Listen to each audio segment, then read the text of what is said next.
Good afternoon, everyone. Welcome to the Committee on Higher Education. We are in room 229. Today's Wednesday, February 4th. In the unlikely event that we must abruptly end this hearing due to technical difficulties, the committee will reconvene to discuss any outstanding business on Friday, February 6th at 1 p.m. in conference room 229, and a public notice will be posted on the legislature's website. In light of the 5 measures before the committee and the number of testifiers, testimony will be limited to 1 minute per testifier. And if there are any technical issues during your testifying, if you're online or on Zoom, please note that the committee has your written testimony on file, and we appreciate your understanding in the event there is any kind of glitches. Today's hearing, we are receiving measures on various bills, and starting with Senate Bill 2024. This bill requires the School Facilities Authority to establish a pilot program to develop 3 new public schools through private-public partnerships. It authorizes SFA, School Facilities Authority, to use various public-private partnership models, including long-term leases, leasebacks, acquisitions, or sales of land and assets, and requires interim and final reports to the legislature and appropriate funds to administer the pilot program. So with that, our first testifier is the Superintendent of Education, Keith Hayashi, so DOE. Good afternoon, Chair, members of the committee. Jesse Suki, I'm Deputy Superintendent of Operations, testifying for the department. We stand on our testimony, which has comments and is available for questions. Thank you. Okay, thank you. Thank you. Ricky Fujitani from SFA. Thank you, Committee and Chair. Ricky Fujitani with the School Facilities Authority. The School Facilities Authority supports this bill. The cost for building schools in Hawaii has gone way too far. We average over 6 times the national average. At this moment in time, there's 17 schools in various stages of that have been identified for replacement, 9 state, 8 military. That's a $3.4 billion construction budget, which at this time the state can't afford. So Hawaii needs to look at new models, and this is one new model. Thank you. Thank you. Ed Knoll for Charter School Commission. Good afternoon, Chair, Vice Chair, members of the committee. Ed Knoll, Executive Director, State Public Charter School Commission, and we stand in strong support of this and on our written testimony as well, and appreciate the opportunity as a possible pathway for charter schools and facilities. It's a long time coming. Thank you very much. Thank you. David Miyashiro.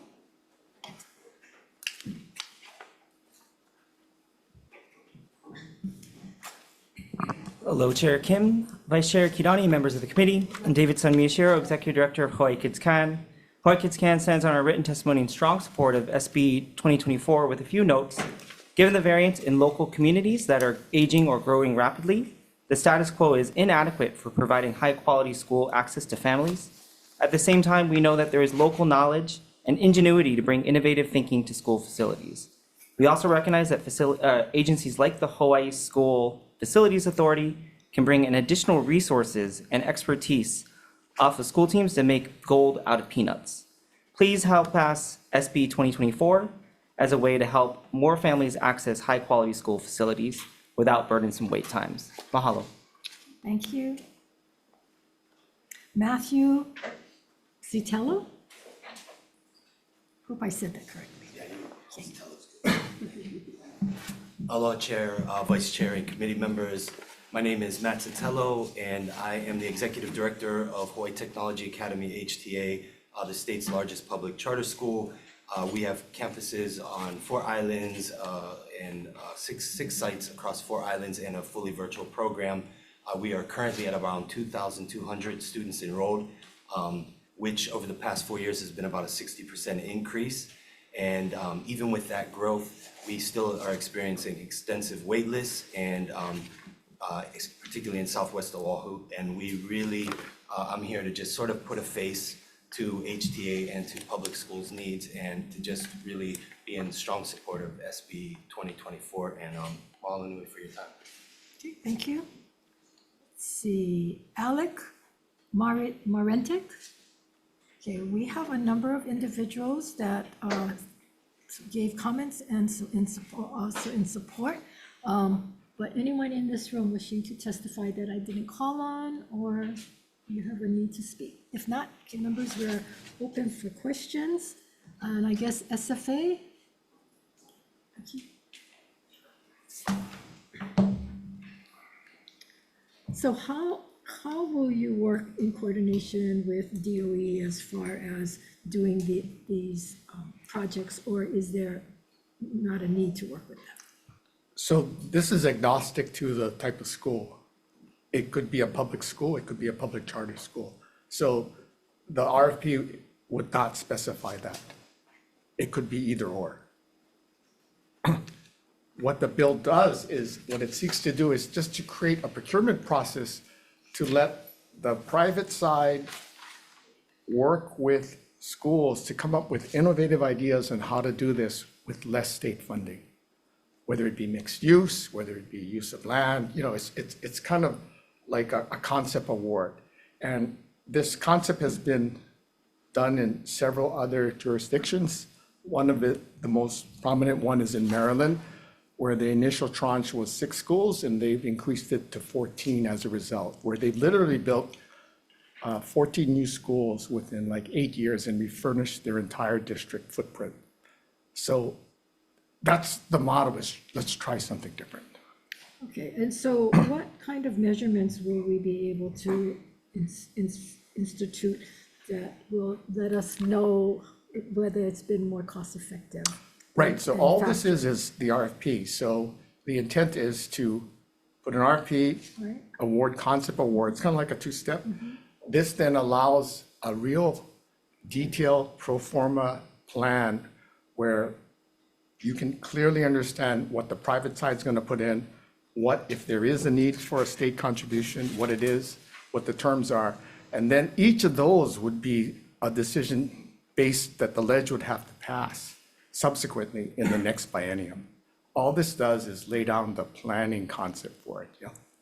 And the appropriation is being asked for $3 million. Right, the idea is what they call, you typically call this capture money. It's like with the Hawai'i bridge, right? The first step is award 3 teams, seed them with $500,000, and they develop a more detailed plan for subsequent award. So the 3 million would be used to either give them $500,000 or $750,000 to then flush it out within the next biennium. And then that's when the decisions have to be made based upon their pro forma and what their proposal is. We don't know what it's going to be like. It's going to be pretty wide open. Each sector or each proposal will have a different model. So at the end of the day, we have these performers or these models, but then we still have to pull the trigger, put in the money in order to make it a reality. Right, and that we don't know. Some may be very little, some may be a lot, right? We won't know until we get the private side to come up with different ideas on how to attack this So problem. what kind of criteria would you be using to determine which communities or which pilots are selected or which projects are selected? Right, clearly the sectors are where the high need is, which is really west, leeward, central Oahu, right? That's where the huge need is. I mean, if you look at right now, there are probably 6 schools in design in that area, but the cost to fund those schools is astronomical. So that would be the best area for this to be targeted, especially since in those areas, there are big developers where there is a huge need for them to have a school as part of their property development. This is not like on the mainland where it's almost like an amenity for the school. I mean, for the property developer to have a school, right? But in this case, they might come up with an innovative idea to build it for the state. Okay, and finally, does this bill includes non-charter public schools? Would it- is there- No, I mean, the intent would be just Those governed by the Public Charter Commission and DOE schools. Okay. Yeah. Questions, committee? So after the RFP process, what is the timeline after that's been completed? Right. Ideally, we want to come in the next biennium budget and then have these proposals for the legislature to vet whether they decide to fund it or not. Because each of these will be real unique in the deal crafted by the private team that has formed this all up, right? The team based in Kapolei might be radically different than that of Central Oahu or other key regions where we need schools. But that's where the vast majority of school need is based upon data. Okay, so by where the next housing is. biennial, then you'll be able to give us a little bit more clearer. Yeah, plan our and- intent is three solid proposals with detailed what you get, what's the lease term, what's the state contribution, what's the revenue stream for the housing associated with it, whether it's mixed use, you know. So does your crystal ball tell you that there's a lot of demand, that you'll get a lot of proposals, or? My crystal ball says there are several good ones because the developers, those regions need schools Right, for all the but there are homes. they've people been- out there that, Right, that will be definitely interested, yes. okay, what if you have to wait too many? How do you manage it? That's why we're only going to award 3 concept awards. And who actually makes the decision? Do you have a right. committee, or just you by yourself? No, it's it's like, for example, in the Mililani RFP, we had people that did these public partnerships before. We had members of the community that have that experience. We had people at UH that did 2 before. So the committee would be vetted based upon the criteria of the RSP award, and that's what the award would be based upon. So it would follow 103D, 303 Okay, so procurement you law. have to appoint the procurement Absolutely, members and so right, forth. yes, yeah. Okay. And how do you see yourself working with DOE? So they would be they may be on one of the teams proposing a school at one location.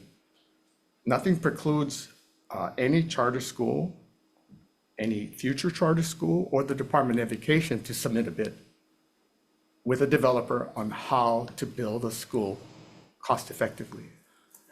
So draw me this picture. So how would DOE go with a developer to provide a proposal? Right, like any other public charter school, they would say a concept that we need a school, for example, in Kapolei. And we need this school, it's gonna cost us this much based upon what our requirements are to run a school. Now, if that amount can be, a developer can make that deal work, where that property now is mixed use, where it includes both housing, school, other mixed use, then they may ante up a sizable amount of the money to build that school. Because in addition to the school, they'll get use of their property for commercial, for housing rentals, for public parks. Yes, Right. so who's leading these projects? Like, who's the tip of the spear? SFA will create the framework of the RFP, giving you all these ideas like this, and then we cast a wide net. Hopefully, we get a lot of proposals. We're going to select 3, seed them with more money to get deep. Because that's when you expend design money, you have to look at financing, money is expended more Where deeper. would you get the seed money? From the $3 So the million. $3 million would be enough for that? Yes, Okay, and then, so in the case of DOE would work with a contractor to come up with a concept to present? right, because they would have to figure out or get a partner that's willing to ante up 40, 50 million for the building of the school. So if you follow the national average on a So school, why wouldn't they just partner up and do it themselves?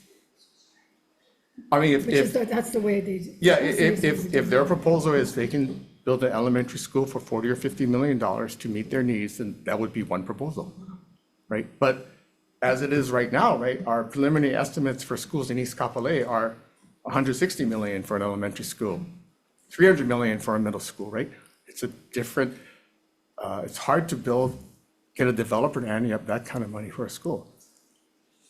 And will DOE have any role in evaluating the adequacy of these facilities? No, they're gonna make it part of their proposal if they're proposing it. But I guess if it's not their proposal and say it's other proposals having to do with schools. Then it will be a charter school or whoever the entity is partnering up to do the proposal. Okay. Anybody else? Okay, how about DOE?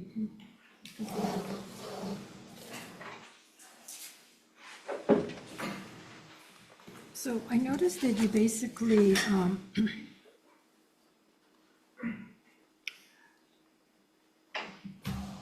gave comments and that you said, although the department does not view the PPP structure in Senate Bill 2024 as compatible with the department's facility development model, PPPs may be more appropriate for startup charter schools.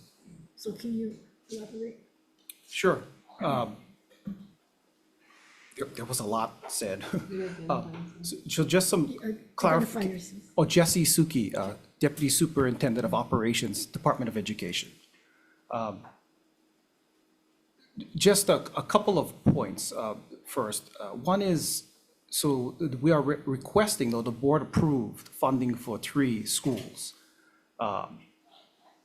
They're about 141 million each for East Kapolei Elementary.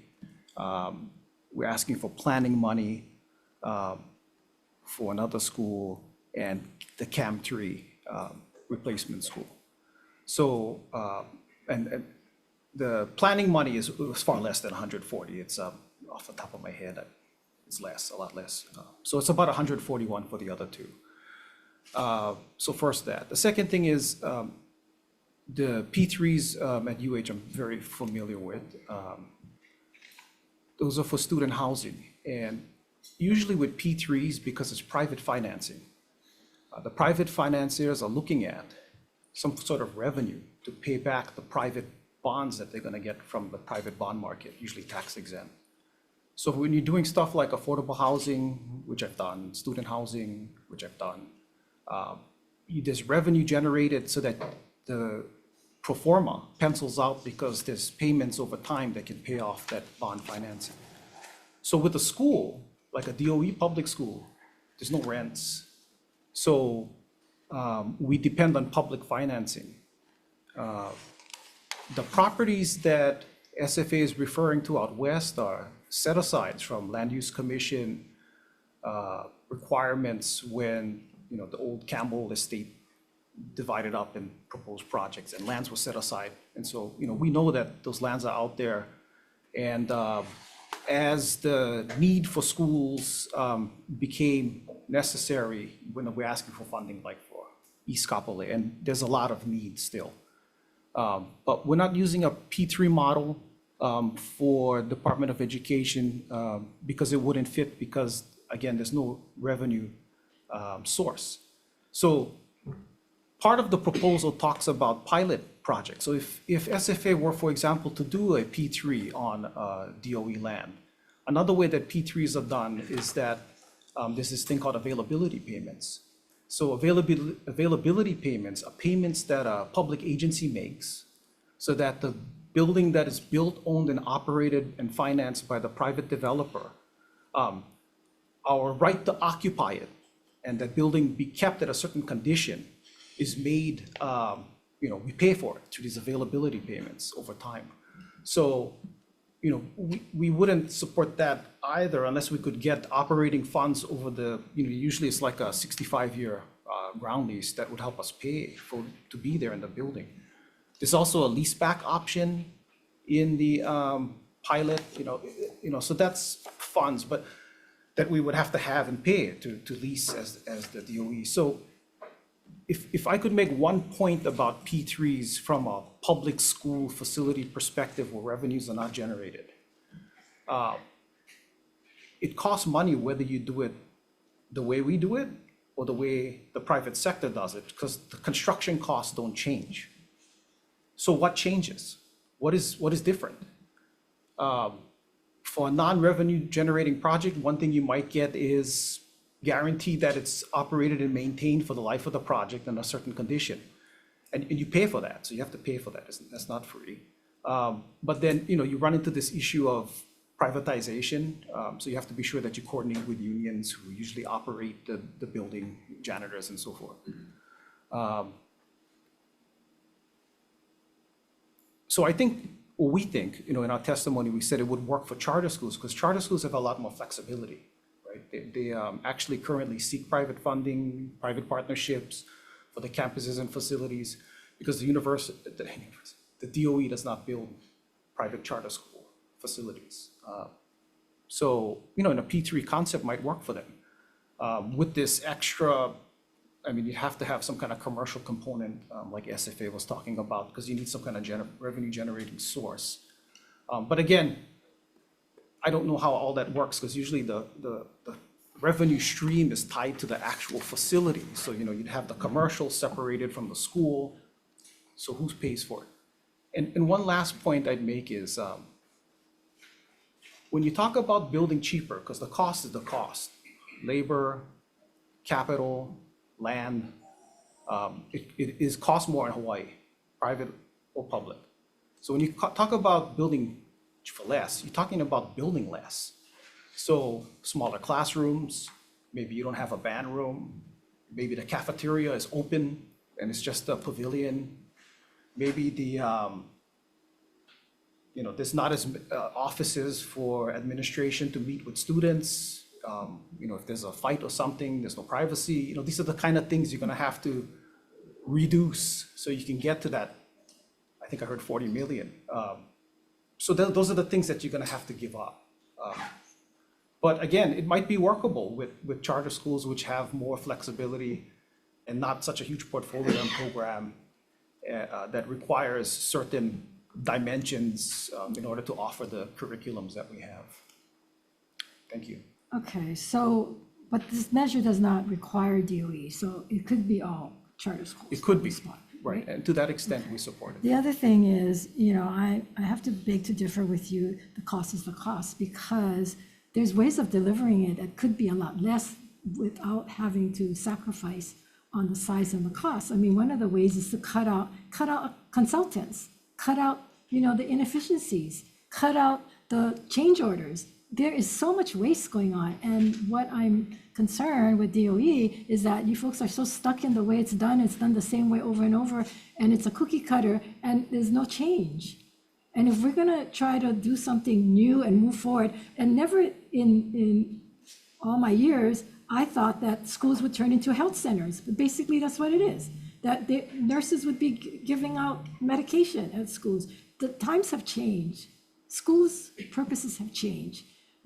There's ways to put teacher housing, perhaps, on the campuses. But if we're not going to open up our minds and doing some of this stuff, and if DOE is not going to try to look at how do we change the way of delivering facilities as well as education, then we're going to be stuck into the road that we've been in before, and we're not going to progress ahead. Mm-hmm. So I think we need to have some capability of looking at these proposals and trying to see how, in fact, it'll improve the way we deliver services and not the same way doing it over and over again. I'm not sure that this is going to work, but that's why it's a pilot project. That's why we're going to start with 3. And I have a couple of other pilot projects that we're going to be proposing during this session for other areas that I think it would behoove us not to go ahead and do these things. So I hope DOE will work in conjunction, that it's not going to be 2 opposing entities, because up until now, the SFA and DOE, as far as facilities-wise, that has what's been going on. And over the years, the reason that SFA was created, and I was not one of the creators, but it was created because DOE was not able to do the job. You guys have been asked that, or I don't know if you've been asked, but that 12 new schools were supposed to be built, and it was built only 2 over the 10-year period. So there's issues and concerns at how we're delivering these facilities. Questions? Yeah. Are you folks factoring in the escalation cost with the 140 million? Or is that just construction? Yeah, Design, usually those when kinds of the things? team develops a budget, they're looking at the schedule for building, and once it's funded and we get the appropriation and it's drawn down, they have factored in, the cost and contingencies, yeah. What would be, I guess, your prediction as far as completing those projects if it does fall in your folks' pipeline? The budget the board approved, well, we would complete them. No, the building out, What's that? right? So we go through the RFP, right? And then if it is a DOE school and not a charter school, then it sits in on your folks' desk. What is the time period that you're projecting it's gonna stay in the DOE system? See, I think, so I'll let you answer that and then I'll have a follow-up. Okay, so for the schools that we're asking for, two of the Kapolei, East Kapolei Elementary School, it's already designed and planned, so we're actually asking for construction money. So when we get that money, then, we issue the RFP, we get the contract to build the plans, and then it's built out. That can take about 3 years to build, right, once we get the money. The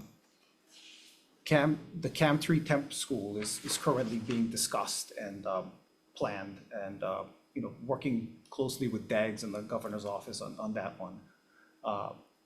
And then the plan for Ho'opili is a design, so we're just asking for design money right now. And so once we get the design, then we'll come back and ask for construction money. Okay, thank you. Thank you, Chair. Okay, go ahead. Thank you, Jessie. So this bill would expand SFA's authority over public charter schools, but my question is, to date, has SFA been collaborative with DOE in their dealings with DOE and the schools facilities? I can only talk about the time I've been here since September, and I know that my team and we have been working with SFA on, for example, the Central Maui Middle School. We've identified sites that they're now exploring for potential housing. I believe there's 3 sites that we all agreed on. The Bililani workforce housing that's being built, yeah, there was coordination on that. I'm not going to say that it's not without passion, because on both sides we have passion, which I think is good, because we all at the end of the day want to deliver some project that is going to benefit teachers and students. So, but it's moving. Those things are moving. We're collaborating. Thank you. Sorry, question again, Chair. Okay. Yes, really quick, so you had mentioned about availability payment. Why go that route and not Geo Bonds route? We looked into this on other projects I've worked on, and actually geo bond money is usually cheaper than private sector non-taxable bonds. So yeah, that's a good question. So what are you getting in a P3 is the real question. Is it, the operation and maintenance is going to be taken care of over the life of the project? Do we have to make availability payments for that because there's no revenue coming in? Is the project going to have these other elements that generate revenue? That's possible. It's kind of an experiment to see if this is going to work, which is why I think it's a pilot, right? Thank you, Chair. So you mentioned the 3 schools, East Kapolei, the CAM replacement, Ho'opili. So the soonest you're going to even have one building would be 3 years from now, Yeah, the soonest. Yeah. That's a long time. And the other 2 are going to be another 2-3 years down the line. It takes Right. time, yeah. Yeah, but how long ago have you guys identified these areas? Well, the list of schools you've talked about, we have that list, and some of them have design completed and they're awaiting funding. Some of them are in design, and the ones we're asking, some of them are in construction. But the way we figure out what are we going to do is based on need, right? So where's the need? Because these developments but- come up over But the time. need for these have been there. The needs for Kapolei have been there. So then This is the- not just now. Right, so the other thing I was going to say was the second thing is money. So we come in and we ask it. Right, but you could have come in earlier and asked to, right? I mean, again, that's the concern. Yeah, we've asked. Yeah. Okay, so the Kihei School, when you guys built the Kihei School, what did it cost? The final cost for the Kihei School? I have to get back to you on that. I wasn't here for that. Okay, Sorry. but that's the most expensive school ever built in this whole state. Is that right? You're asking me, and yet you're the. No, I and wasn't you're here the for that one, Yeah, so, but whether you're yeah. here or not, I mean, your head was not in the sand. No. I mean, I wasn't DOE, I didn't build the school, I don't live over there, yet I'm aware that the school costs a lot because there was red rock, so it would be helpful if you're gonna be in this position, that you know the history of what's going on with facilities. Yeah. Because if you don't understand the problems that we've had and what the obstacles have been, how can you go forward, right? Because you gotta know these things. So that's the one more expensive. Hard Rock, the recommendation was not to build there, but we still ended up building there. And then you guys didn't put the overpass. Nobody, so you talk about costs and you talk about, doing all of this stuff, yet a lot of the issues and the downfall has been because of the lack of whatever it is that facilities at DOE has just not been able to work quickly, efficiently, and getting these projects out.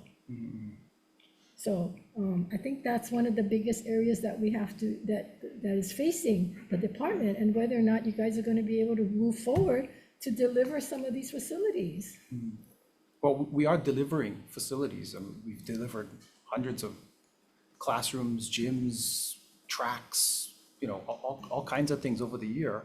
Yeah, you've done some maintenance and all of that, and yeah, we've put in a lot of the CIP Yes, requests, and some of thank you. those things have been done, but overall, with the $1 billion worth of projects that are still on the books that haven't been fully delivered, by the way, and thank you for the list you updated, but you still didn't include all of the information, which boggles my mind, that how many times we gotta show you what it is we wanted and what you guys gave us, and you still didn't get it right. So I'm just like, I'm sorry, I didn't know that. You felt that is, okay, We I'm not followed the- talking about that now. Okay.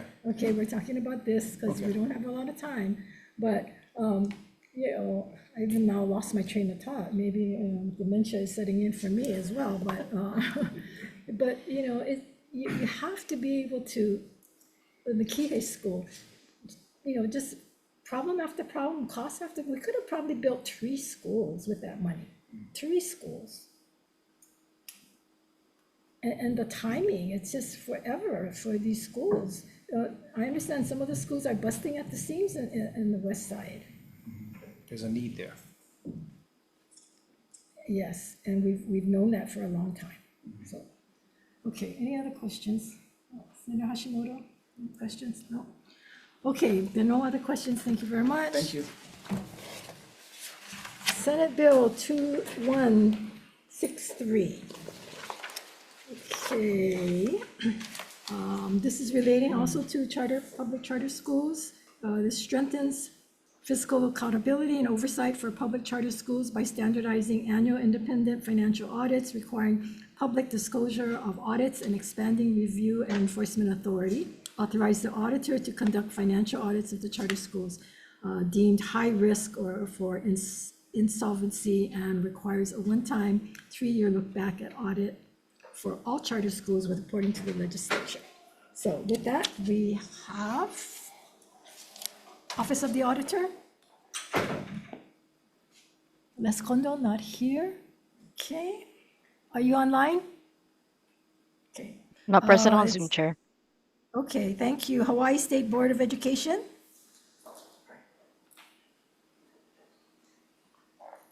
Comments? Can you identify yourself, please? Aloha, Chair Mercado Kim, Vice Chair Kidani, and members of the committee. My name is Bill Arakaki. I'm the Vice Chair for the Hawaii Board of Education, and I'm so happy to be here. It's been a while since I've come and have made any statements. Did you miss us? Again, the board appreciates the legislature's concern regarding fiscal accountability and stands on the written testimony offering comments to this measure. Okay. We may have questions for you, so thank you. Okay, thank you. Okay. Edno?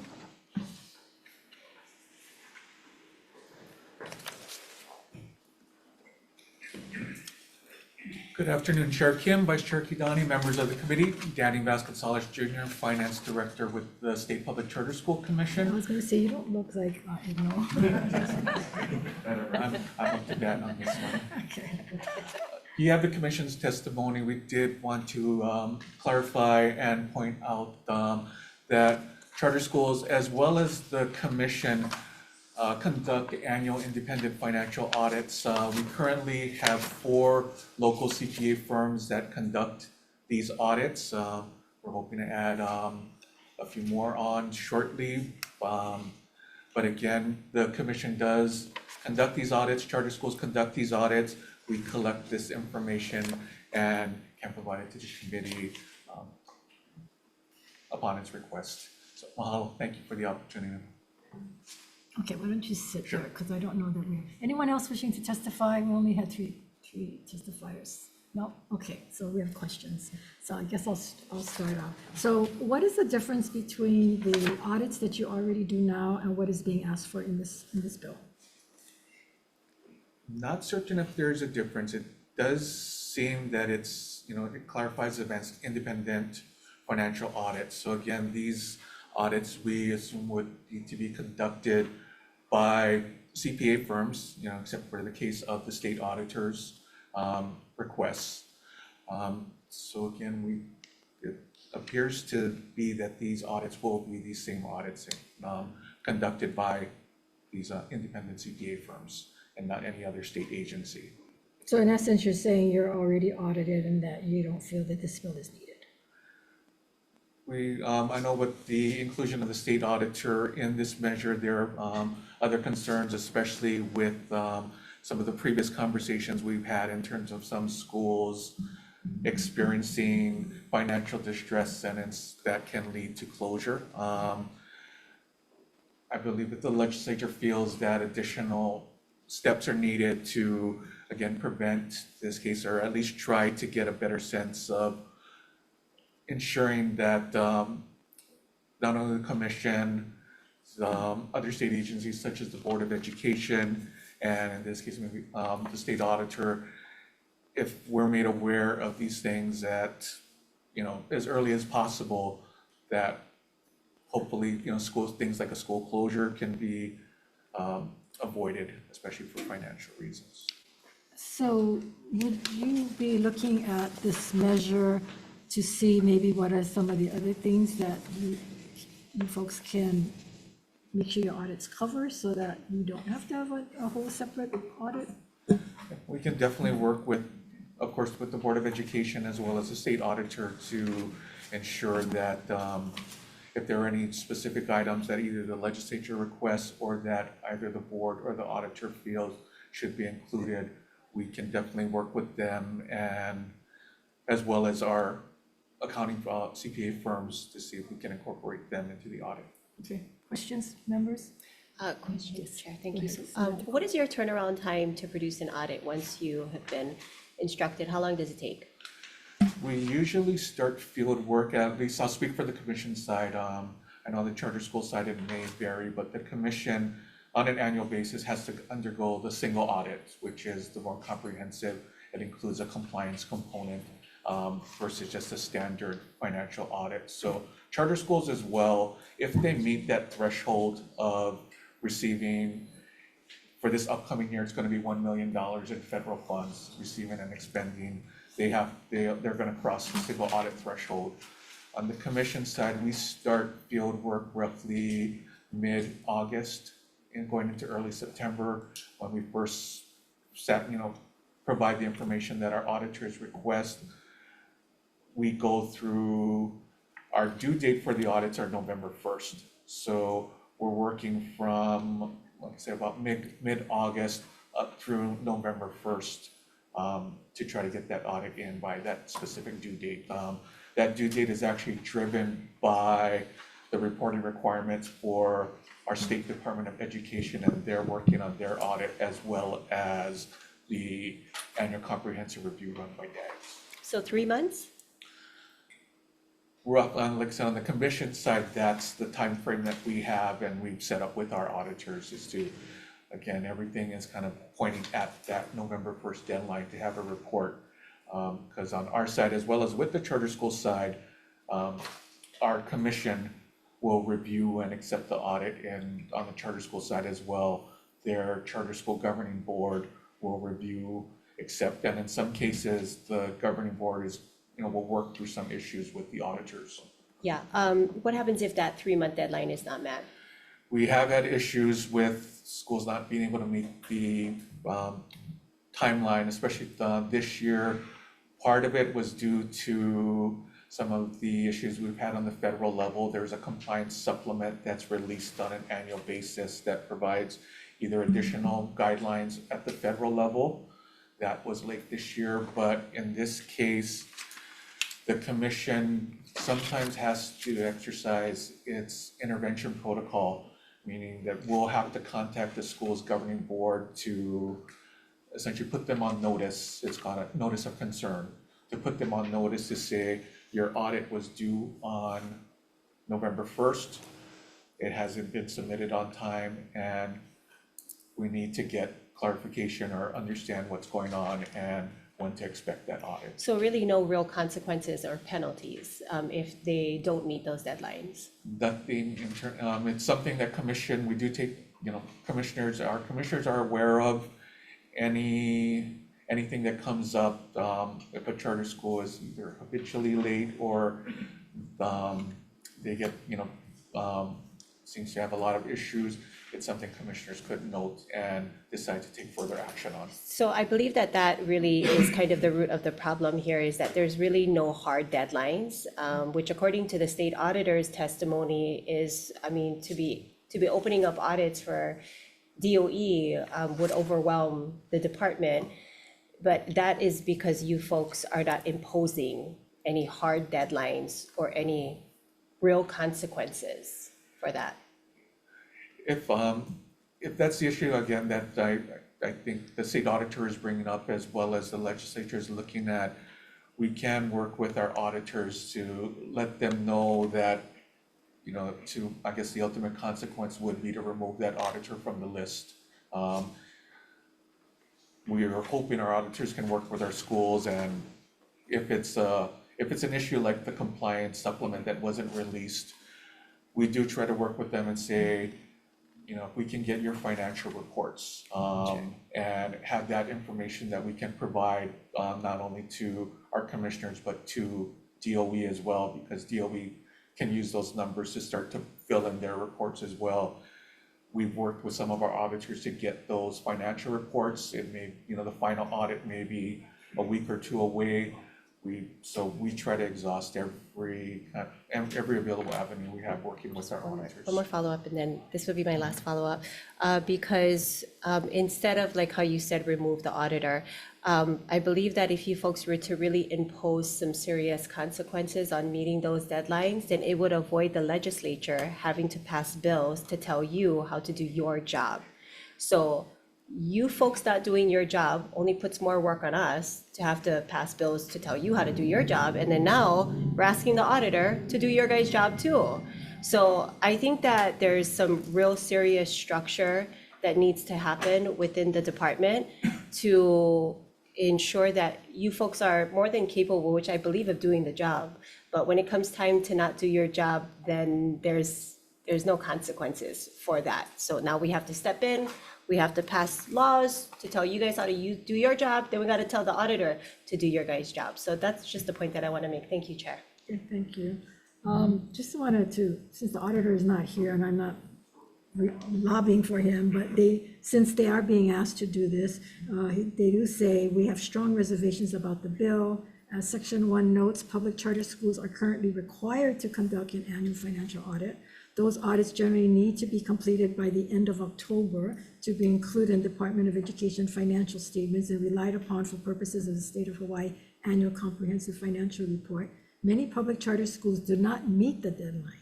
However, Department of Education and the Commission have and should have the responsibility to enforce the deadline and compel the public charter schools to timely provide the necessary financial information to enable their auditors to complete the audits. And I think that's the point that Senator DeCourt had been pointing out. And they say they do not believe another financial audit conducted by the Office of the Auditor required by Section 5 is meaningful. So if they're not going to do it and they don't find it meaningful, but yet there are issues, then I think it's imperative that you folks recognize some of the stuff and do take some action. understand, Chair. We'll make sure we take this to our commissioners as agendize it on one of our public meetings so we can have this discussion and share that information with you. Thank you very much. Members, any other questions? Yes, Senator Kidani. I think, Chair, that we should request that this body gets a list of audits where schools are failing as well as have not been sent on time. We can provide that list. If you're looking at any charter schools that have findings of material weakness, if that's what Vice Chair Kidani you're asking for, we can definitely provide that. We do review the findings and present that to our commissioners. Commissioners are then able to, if they want to take action on those findings, which can include additional monitoring or, again, I've mentioned our intervention protocol. We have a notice of concern. That's sort of the first step. The next step would be what we call a notice of deficiency, which is essentially a formal notice that some serious compliance requirement has taken place. I believe we did talk at length in Ways and Means about this as well, so, yeah. Well, I think for us to be able to get that information would give the senators from the district or legislators from the district an opportunity to reach out to school to see, is there more help needed? Is it more financial help, and not wait till they go bankrupt or have to close the school? Because maybe they don't know that, there's an opportunity to ask. Maybe, I'm not saying we can give them additional funding, but maybe we are aware of other places that they can turn to for funding or whatever else they need. Thank you. Thank you very much. Wow, thank you. A little commercial break. This is the committee, Senate Committee on Education, in case somebody didn't realize it or I failed to state that. So we are moving on. I should have reminded you, sorry. On Senate Bill 2125 relating to teacher licensing. And this bill amends teacher licensing statutes to remove the 3-year employment limit for unlicensed teachers hired on an emergency basis, requires unlicensed emergency hires to demonstrate continuous and verifiable progress toward meeting licensure requirements, and strengthens reporting obligations to the board. And we have, first up is the Department of Education. Superintendent Hayashi. Good afternoon, Chair, Vice Chair, members of the committee. I'm Tammy Chun, Deputy Superintendent for the Department of Education. The Department of Education supports this bill. We appreciate Senator DeCoite's initiative in bringing this forward. I just provide just a little background on emergency hired teachers. Emergency hired teachers are hired when a licensed teacher is not available. The emergency hired teachers serve on 1-year contracts for up to 3 years. Emergency hired teachers must have a bachelor's degree, and when they're in the classroom, they receive support for induction and mentoring that new teachers receive. They receive professional development, and they also get an annual evaluation. Emergency hired teachers are an important way to meet the immediate needs for our classrooms, and it's a pipeline for our state residents into teaching. The bill extends the number of years that an emergency hire can teach, and the Department of Education is committed to developing the teacher pipeline so that we can develop more of the emergency hire teachers into licensed teachers. Thank you. Okay, next up, we have Felicia Villalobos for Teacher Standard Board. Good afternoon, Chair, Vice Chair, members of the committee. My name is Felicia Villalobos. I'm the Executive Director of the Hawaii Teacher Standards Board, testifying on behalf of the board. The board submitted written testimony in opposition to this bill. The Hawaii Teacher Standards Board respectfully opposes Senate Bill 2125 due to the concerns about its duration and the learning loss and academic gaps experienced by students taught by emergency hires who lack full preparation and credentials. Long-term reliance on emergency permits allows positions to be filled without the credentials, training, and experience necessary to protect instructional quality and student services.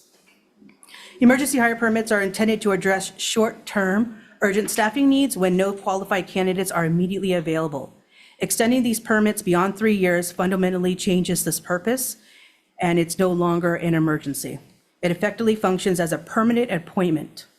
While many emergency hires are hardworking, well-intentioned well-intentioned, limited preparation can result in less effective instruction, weaker classroom management, and reduced ability to identify and address student learning needs. These concerns are especially significant when that most emergency hires are in the underserved communities. Currently, there are over 1,000 emergency hires in Hawaii, and a large amount of these emergency hires are concentrated in elementary K-6 and SPED, where students are at critical stages of development. In the elementary grades, foundational skills such as reading, writing, and math are particularly vulnerable. Inadequate instruction can lead to regression in learning loss rather than progress. Over multiple years, this learning loss compounds and can have everlasting effects on students' academic growth, especially for students with disabilities who require specialized instruction, legal compliance, and consistent, highly trained teachers. Research consistently shows that licensed teachers are associated with higher student achievement and stronger long-term academic and social emotional outcomes. Can you summarize, please?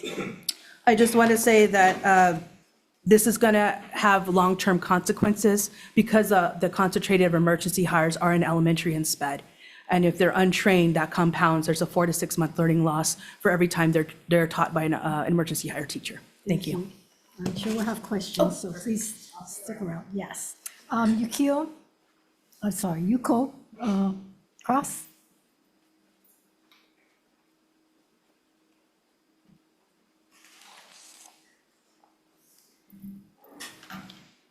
Aloha Chair Kim, Vice Chair Kidani, and members of the committee. I'm Yuko Arikawa Cross, Director of the Executive Office on Early Learning. Thanks to the support of the legislature, the governor, and the lieutenant governor, and our Ready Keiki partners, the number of public pre-K classrooms has grown rapidly over the last several years. Highly qualified EOEL public pre-K teachers must have graduated from a state-approved teacher education program, or SATEP, and hold a teaching license in early childhood education. This is a unique set of qualifications for which there had been no significant demand prior to the expansion of the public pre-K program. As the system adjusts to these new opportunities, some candidates encounter challenges obtaining an initial early childhood education license due to the limited number of approved pathways and the timing of enrollment opportunities for existing programs. EOEL appreciates that SB 2125 seeks to address current workforce bottlenecks while maintaining the expectation that all educators progress towards full licensure. However, EOEL prefers a solution that extends the existing time frame from 3 to 5 years rather than eliminating the time limit entirely. We support maintaining a defined time-limited structure to ensure that emergency hire permits function as temporary bridges to full licensure, not as a parallel or permanent hiring pathway. So thank you for this opportunity to share our comments on this bill. Thank you. Osatui from HSTA.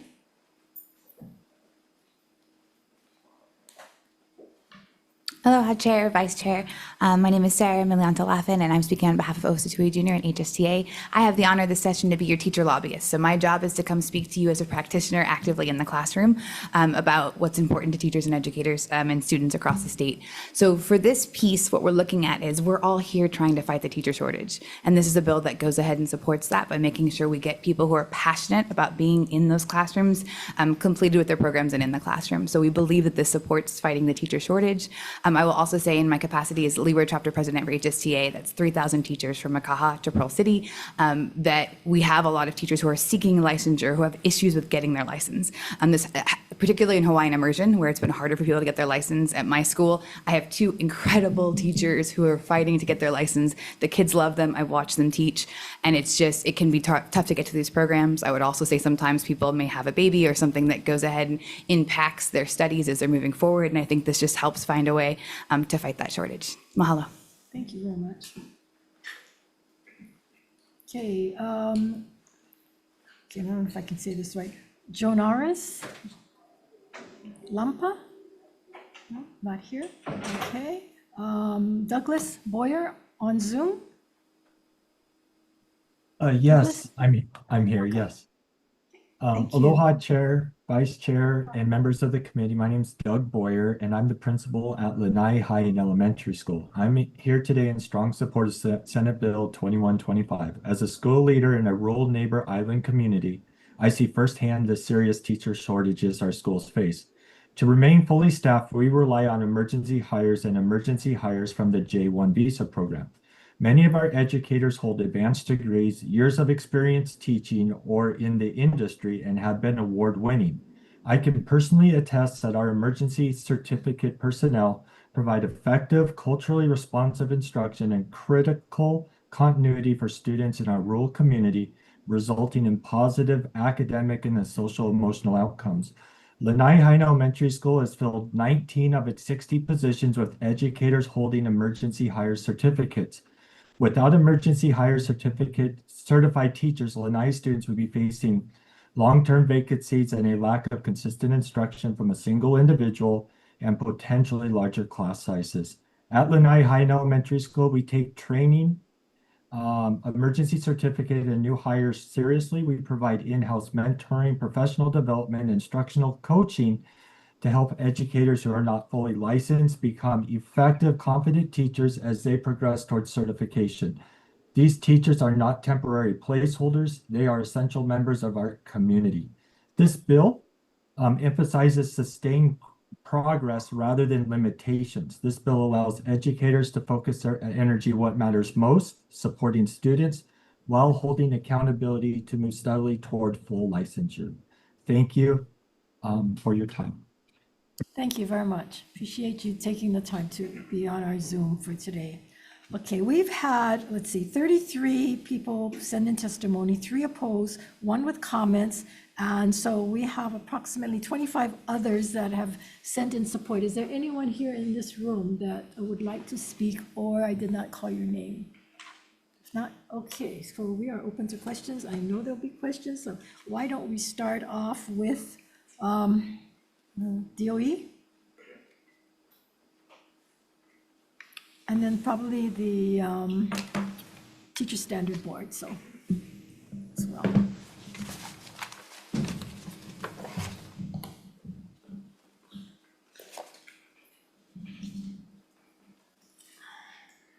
So currently, right now, you said in your testimony that emergency hires have to have 1 year, have to have a BA degree, and then normally they're hired for 1 year, but they can extend up to 3 years. Correct. Okay, so how many of those actually end up getting their license?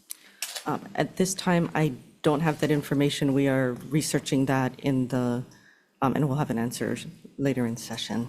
Okay, how long have the board, DOE has been doing emergency hires like this? I think emergency hires have been for quite a long time. I just wanted to mention the emergency, so emergency hire might not be the best description for the situation. Okay, so when you say long time, give me an idea. Actually, I'll have to get back to you on that. It's been for at least 5 years. We've researched the data on the number for at least 5 years. So at least 5 years, and of that 5 years, it's been constant 1 year and with an extension of 3 years. Up to 3. Up to 3, and then what happens after the 3? They can, if the teacher has not received a license at that point, then they can no longer be employed. Okay, and they can no longer come back and. They could no longer come back as an emergency hire. They cannot come back as an emergency hire. Correct. It's a lifetime, so it's a cumulative. Okay, so I would think though, after 5 years, you would have this data available as to how many are actually getting their license, right? This requires some data that's not easy to manage in the system, so we are in the process of pulling that information. Some do receive their license and others decide not to continue. Right, but you would know that, right? You would know if they get licensed, because then you would take them off of this program, you would put them into the school, so you would know that offhand. If they decide not to continue, you would know that because they would leave, right? So I guess I'm just trying to say, how hard is the data to get the data? So the data is not tracked in a way that's was easy for us to pull it immediately, so we are getting that data right now. Okay. Well, it's an important question. We just don't have the answer right now. And I stay on this line because, again, it's like, how do we know what the problem is? How do we know that we need to do this 5 years instead of 3 years? How do we know maybe we should do it into perpetuity like this bill is asking for? Unless, these are things that I think it's so important that we know. And maybe 3 years is not the right amount. Maybe 5 is, and maybe 4 is the optimal number, right? I mean, so, yeah, I think it's crucial, and that you folks are in this position to be able to look at that numbers and then act on it without us having to have a bill, right? So Senator, we know that teachers reach the end of the 3 years and can no longer be employed. We know that, so our request is to extend beyond 3 years, whether it's 5 years or there's a different vehicle for 5 years. That would be helpful. And then this bill does not provide a limitation. So I think moving beyond the 3 years is important. But whether it's 5 or 10 is the magic number, there's no data to back Right, up well, at that this point, choice. we have no data to do anything because you're not giving it to us, so. Well, what we know is the number of teachers who are at their third year this year, who would be, What's the total number of emergency hires that you folks have? So there's an emergency hire permit, and there are about 1,000 teachers this year who are in that case. 400 of them have already completed a teacher education program, but are in the process of getting their license. The HSTA lobbyist mentioned at another hearing that, for example, she transferred in-state and had been licensed elsewhere, but needed to start as an emergency hire to get her paperwork done. But there are about 600 who have not completed a teacher education program at the time. They have not yet completed the teacher education program. So 1,000 emergency hires out of how many teachers? Public school Almost a teachers? little over 12,000. So they're over 12,000, so about 10%. It's about 8%, yes. 10%. Is any of this having to do with any obstacles in getting the license? There are obstacles in teachers completing their teacher education program. That's where we see the most obstacles. Sometimes these are people who are newly teaching. They might have not yet decided if they want to pursue teaching long-term. Sometimes the cost is at issue. They're making entry-level teacher salary and trying to pay for the program, for the teacher education program for credits. Another reason is sometimes people are working another job, or a life situation is happening that makes it difficult to complete the program at the same time as working within the 3 years. Do you folks evaluate these emergency hires? We do. In what way? They receive the annual teacher evaluation that all teachers receive. The emergency hire teachers would receive them annually, as opposed to our tenured teachers who receive an effective evaluation. They don't receive them as So frequently. somebody actually goes into the classroom and observes them for how long? Correct. I have to check on the duration of the observation, but there is a required observation for an evaluation. There is also a mentor teacher who is working with the teacher, so they also observe them and provide coaching. Questions? You know those questions. Well, ultimately, Hold on, Senator Kidani. Thank you. So, is there a way that you guys can assess what districts have the most unlicensed teachers? And how can you make it easier for them to get licensed? For instance, rather than all having to drive to the university or wherever, can there be a school that they congregate at to get their license and get their education? Has that been looked at? So yes, so we can provide information about where we have more of our emergency hire teachers on a complex area basis. The complex area with the largest number of emergency hire teachers is Baldwin, Kekalike, Kalanihako'i, Maui with 179.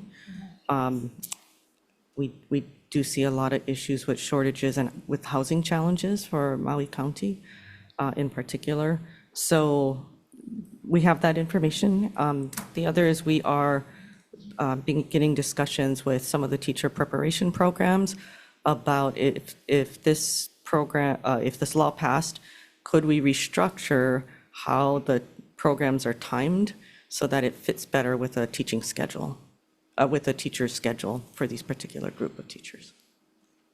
Does DOE assist these emergency hires in any way to get their license or to overcome some of the obstacles? So the most significant obstacle or what's required to complete the teacher license within the 3 years is primarily to complete the state-approved teacher education program. So they have to have a bachelor's degree, so they have to own complete a post-baccalaureate certificate, or they need to do the master's program. And so for different high-need areas, there might be programs to assist, like grow your own programs for certain, but it's not across the board for every type of teacher. Okay, so DOE itself does not help some of these, because I've had a couple of calls on people saying that they did the degrees and so forth, but they're having trouble getting their license with the Teacher Standard Board, that a lot of technical issues that make them go through the process again and again. I don't know if again and again, but again. And so that has been, so do folks don't assist them in any way? So I would say that the examples that I'm aware of, for example, a case I know of, a principal was advocating for their teacher to get through the process with the standards board, and then eventually called me because, so I'd tell you a specific case. I do know that the administrators will try to support their teachers in So when they meeting called you, licensing what did you do requirements. about it? Nothing? No, I worked with the school and tried to help the teacher get the evidence that they needed to be, or provide guidance to Did you them guys on how work to get with the Teacher evidence. Standard Board in any way? We, in that case, contacted the teacher standards board, yes. Senator Hashima? So at the end of the day, the teacher or the principal has the ability to not rehire the teacher, right? The emergency hire after that, if they don't feel like they're meeting their needs, right? Correct. And if there is a teacher in emergency hire position this year, that position will be advertised for next year for a fully licensed teacher. And So then, really, it is truly a Band-Aid. yes, it's a Band-Aid. And so if the position is filled by a licensed teacher, the emergency hire teacher wouldn't be hired. And then the next year, if it's still vacant, the principal could choose to renew a contract for an emergency hire teacher. Right. So of course, you told me what I already knew, which is we have, my district has the highest emergency hires. So I guess when you take a look at the data further, you know, is it more the rural areas that are experiencing this, that have less access to, you know, programs essentially? And this is what I've been harping on everybody, right? There's access issues, right? But maybe you guys should take a look at what that is, because I think if people in the urban area don't want this, something like this, then maybe we just say, okay, this is for the rural areas, right? Because if people want to have this really high standard, that's fine, but we're just trying to fight it out on the neighbor islands, right? So Senator, Baldwin ke Kalike Kalaiha Koi Maui's 179. Then the next in order would be Campbell Kapolei, Lelehua Mililani Waialua, Kapa'a Kauai Waimea, and then Honoka'a Kealakehe Kohala Konawaiana. And so it really is outside of the urban core, Right. Honolulu, Right. outside of urban Honolulu is where we see the need for this. So I don't, if you extend it, it doesn't change the situation for the Honolulu schools, for Right. urban Honolulu schools. They'll just have a smaller number. So I would But at the end of the day, this is a Band-Aid solution, right? I think that we need to underscore that, right? It is a Band-Aid solution. It's a tool that we have to make sure that we have a teacher in the classroom who's receiving support and able to be consistent for the students. So what are the reasons that there are such shortages in these areas? In Mililani, I think it's a housing issue, and they are building a teacher housing complex. But is that the issue? Because if it is, then maybe, you know, that's what we need to look at for other areas also. Housing is an issue. Also, we just overall don't have enough licensed teachers. One thing we know is we have a supply side problem. We know that teacher education programs around the country have seen radical declines in the number of students who are signed up to be teachers or who are in programs to become teachers. So Hawaii's experiencing the same thing. So we just have a shortage, and the rural areas have more of a shortage, bear more of the shortage. Educators who have been teaching teachers or to get their degrees, they no longer exist, or there's a short supply, or they're moving out, or What's the issue? There's less college students, or there's less people seeking a degree in teaching. Okay, but why is that? Well, some of it is paid, some of it is other opportunities that are available. If we looked, a generation ago or 2 generations ago, we would see that we had a lot of women and people of color in teaching because there was discrimination elsewhere, and teaching was was an opportunity, but there's more variety of opportunities now to teach in other areas or have other kinds of careers. So that some of it is just that kind of these meta issues. Some of it is the prestige, and I think there's a lot of teaching is a hard job, and so I think when there's a lot of narrative that people shouldn't be teachers. I think a lot of our students get a message: teaching is hard. And it's not the best paying job, so go do something else. I think those are all things that challenge us. So what about the fact that they don't just teach now? I think you folks always, not only you, but everybody sort of just goes over that issue, that they're not just teaching anymore. They have to be caretakers, they have to be nurses, they have to, dispense with medication, they have to change diapers, they have to do all kinds of stuff now.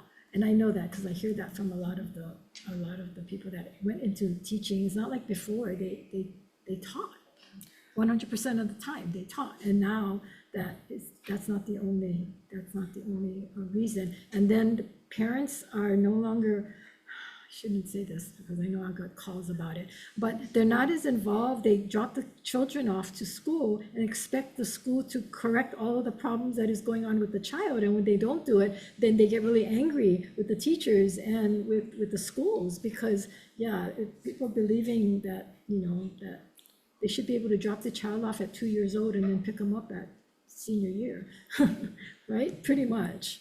So the demands on school and expectations of school are different today. Right. And a lot, our communities are different.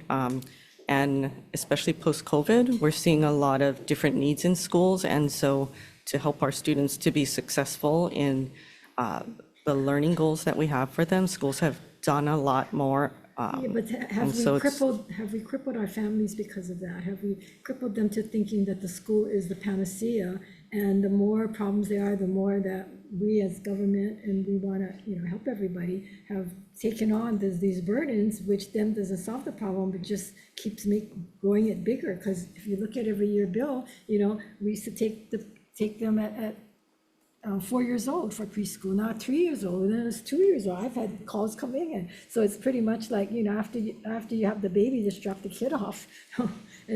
But that's been the kind of attitude, I think, that is prevalent now. And, the responsibilities for the family has really shrunk in that sense. But have we done too much to enable that kind of culture?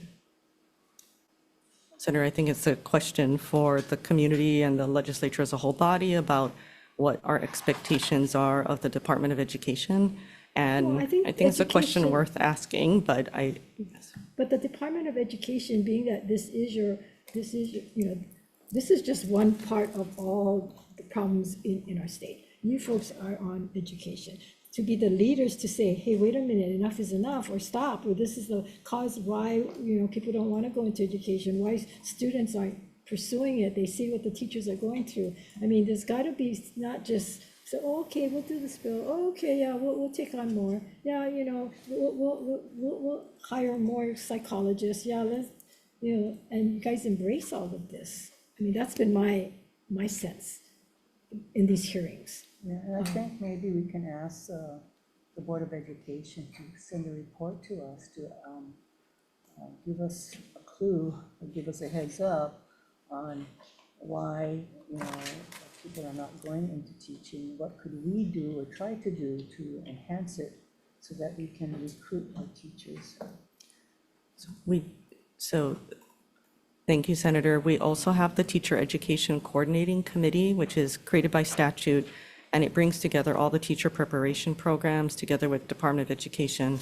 And I think that is something I don't we think can I've bring ever up with seen a them. report from them, though. I don't know if you have. We can share a report that they provided and then see whether or not we should further ask them to elaborate on that. But I think that these groups, as worthy as they are, keep focusing on the same thing: pay, housing, right? Lack of housing, some teaching conditions, but not really getting down to the nitty gritty. What is it? Why isn't our students interested in teaching?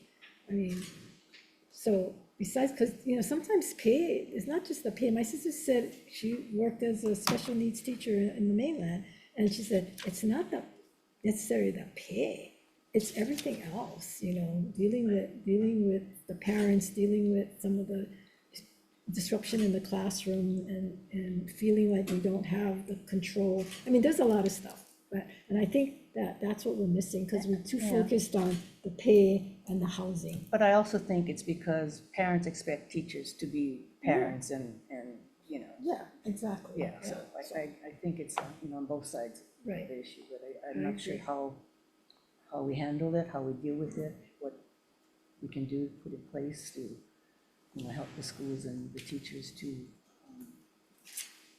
handle these issues with students.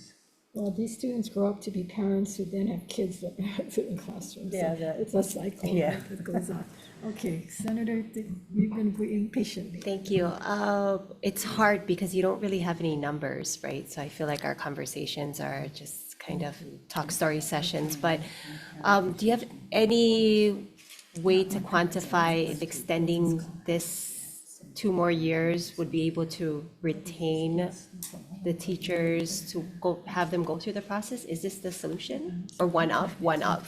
So this is one solution. One thing I want to say that's important is that the question is, what's the alternative? So if the emergency hire teacher reaches the end of 3 years and there's a vacancy next year in the position they were in, what happens? What happens is either we hire a new emergency hire teacher, or we hire a substitute, a day-to-day substitute. And those are not, in my opinion, those are not better choices than the teacher who's been evaluated, received training, and to give that teacher a couple more years to complete their teacher license, or to complete their educator preparation program would be helpful. I would have to open a different spreadsheet to give you the information, but there are maybe 150 to 200 teachers who are in the 3rd year of their emergency hire this year. So that would be the group that would be eligible to continue for 2 more years to complete their license. We are in the process of running a survey with our emergency hire teachers, and it's still in process, but I looked at the data that we received so far, and hang on, I have it right here. Looked at the data received so far, and 50% of the emergency hire teachers said that they would be more likely to complete their teacher license if they had additional time. Do you have any data of the teachers that have completed the licensing program, but then had just pulled out? Because you had mentioned some of that too, right? That people were going through the licensing process, but then they decided that they didn't want to move forward? That data I don't have. I have lots of other data, just that particular one, we're still having to analyze that data.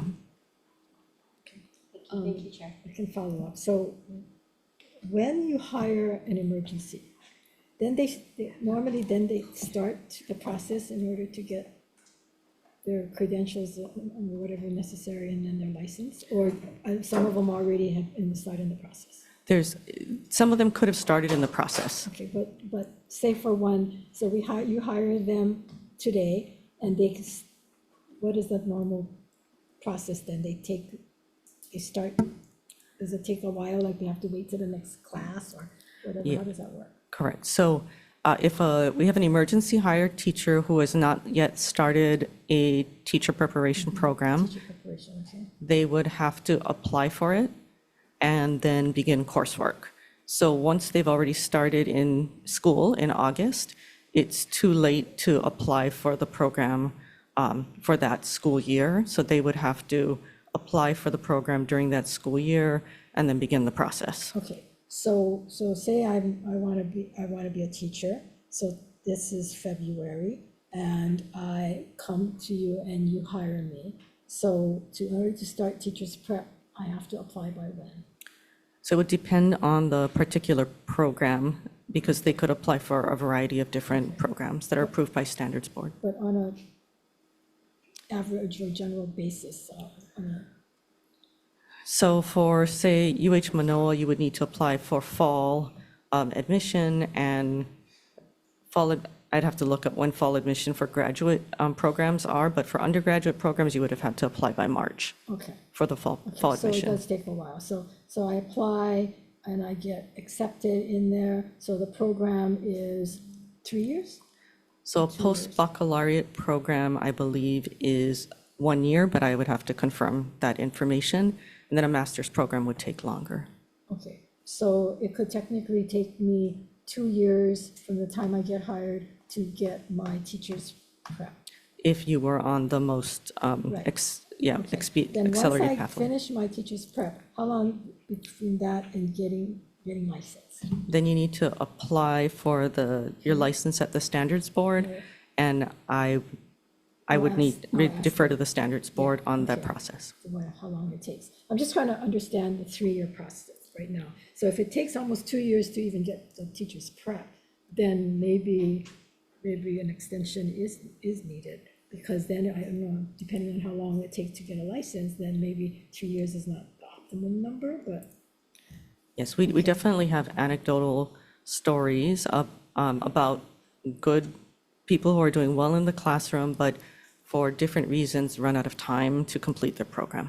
And do they, well, you wouldn't know this, but whether when they end they still continue and then do come back once they get the license? That will come with the data that we're analyzing. Okay, thank you. Any more? No? Okay, thank you.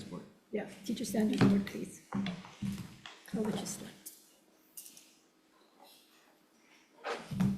Senator Hashimoto. Yes.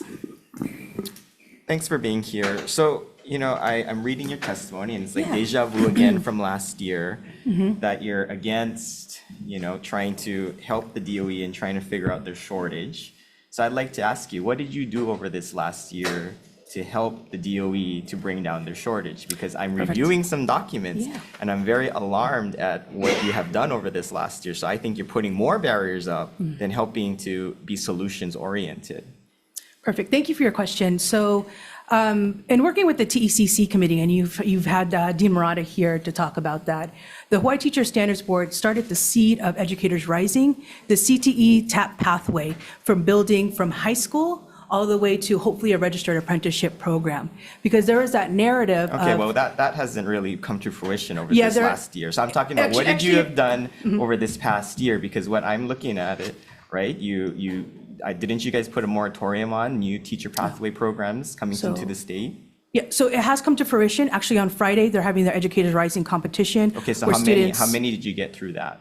300 student teachers or high school students are looking into becoming teachers. Okay, but not, so have they entered the program? I'm not sure. We'll find out this year because hopefully the winners are going to a national competition in Oregon. And then from there, so it's juniors and seniors. So this Friday is their in-person competition, which is the first in our state. To ask about the moratorium is only for outside institutions. For our in-state institutions, which we are working with. That's right. So why aren't we trying to build up as many pathways as possible to try and get people to help those 300 that want to do something? Yeah, so we are building that out. Okay, but why did you put a moratorium in place then? So if I can explain. The moratorium is for the outside institutions. So if we have 14 educator preparation programs right now that are building out programs. So there's no moratorium on our in-state. So if UH Manoa, HPU, BYU want to submit more programs, which some of them are, those are going through the review process right now. To answer the question about enrollment, I know you. Right. But why did you put a moratorium in place then? If when you talk to the TECC and understand what they're trying to do, they're talking about we're trying to use every single institution out there, but then you're putting a moratorium in place? Doesn't make sense to me. Correct, because again, there's an NC SARA federal law as well out there that the board is in compliance with. So they have to go through an entire review process. But why a moratorium? It's up in December, so we can work on our in-state programs currently to build out those programs. But why haven't you been doing that over this past period of We time to have. get into compliance? Why do you have to put West- in a moratorium? Oh, excuse me. UH West Oahu has put out programs. Manoa has put out many programs. I'm The talking review. about the moratorium. Why did you put on moratorium? I didn't put it out. The board put it out, but the reason That's was. right, so I'm asking you, Oh, yeah, why yeah, did the okay. board put that out if we believe that we want to have more teacher training programs? I just wanted to clarify that there are more teacher programs that are in-state from the 14 that are growing. Then The why did reason- you put a moratorium in place? The That's four- the question. Go ahead. Okay, Why thank is you, there a thank you. moratorium in The place? moratorium is up because we found that there's 4 educator preparation programs approved by our board that were not in compliance. We had one that went bankrupt that let teacher candidates just hang, That's right, we luckily. saw that in TECC report. Yeah, and then we had another one that was doing some unseedy things with not giving the right recommendations, content area. We actually had issues with another state no longer taking our license for reciprocity.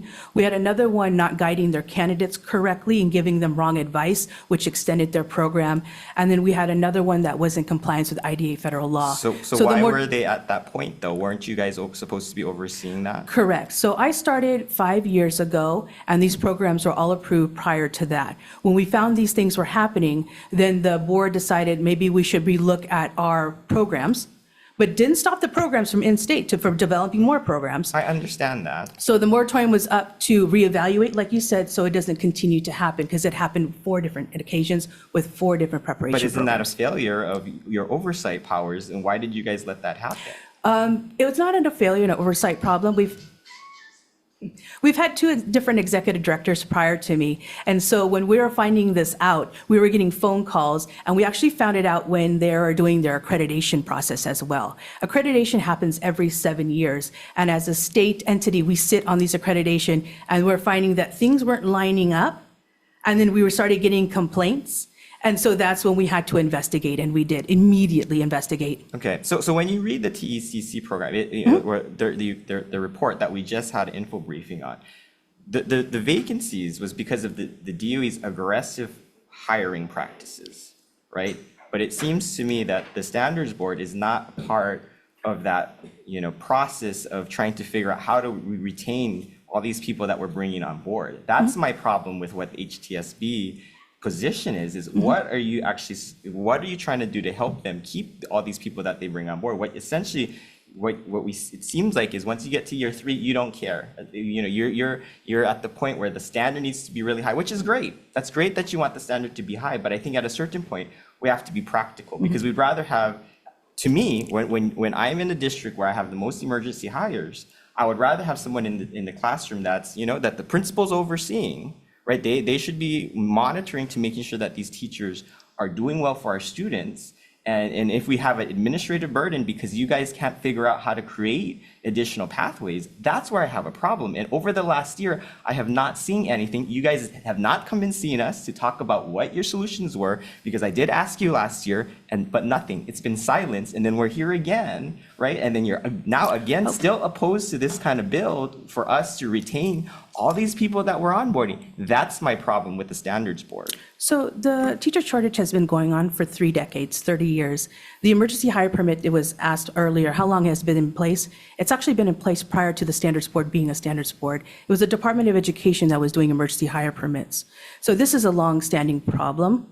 We are happy. We know it's a long-standing problem, but we're trying to be solutions oriented. We are, right? correct. But I don't. In your 100%. testimony, I did not see what that solution should be to try and figure out how we're going to make this work. How do we get all of these teachers you know, the 1,000 that we're trying to bring on, how do we figure out, how do we utilize them in the best way and get them certified? That's what I did not see. And that's what we asked last year, but it's been silenced from you. I can provide a report. I Okay, can meet so- with well, you. Yeah, I didn't know that you wanted a report, but I can do a that's- briefing. Wasn't that the whole question last year that I brought The up? last year was the J1 That's visa right. situation. That's right. It which- was a Band-Aid situation, which we still have Correct. not fixed. Yeah, because they Right, only. so we're gonna bring all of them in, they're gonna teach, and then after year 3, they're gonna be gone, but yet we put in every single obstacle in front of them, right? Testing is not an obstacle for professions. Did you read the testimony here? I People are did. paying over $1,000 to get their praxis, and they have to fly to Oahu in many times. So we're not trying to figure out an alternate pathway for them. So it's- All I'm asking for is solutions. Oh, yeah. So right now, ETS Praxis is 3 and free. So they can take it 3 times and it's free after that. We've understand that the Department of Education is paying or reimbursing for praxis exams. They're also helping with tutorials or tutoring for praxis exams. So we're happy again to still continue to partner with DOE, the educator preparation programs. We do have EPPs that have ongoing enrollment. So if I wanted to be a teacher today, I could actually enroll tomorrow. It's called open enrollment. It's a post-bac program that leads to about 18 months. Unless they want to go through another program that can take 2 years with a master's degree. So there are programs out there where I can enroll if I wanted to be a teacher. But like DS Chun said, there are things that come up. We do have a suspension of the rules. If someone we've had medical concerns come up, or they had to take care of their elderly parents, that they had to stop their program, they can ask for a suspension of the rules and get issued another emergency hire permit, so 4. And we only count the time in which they are actually using the permit.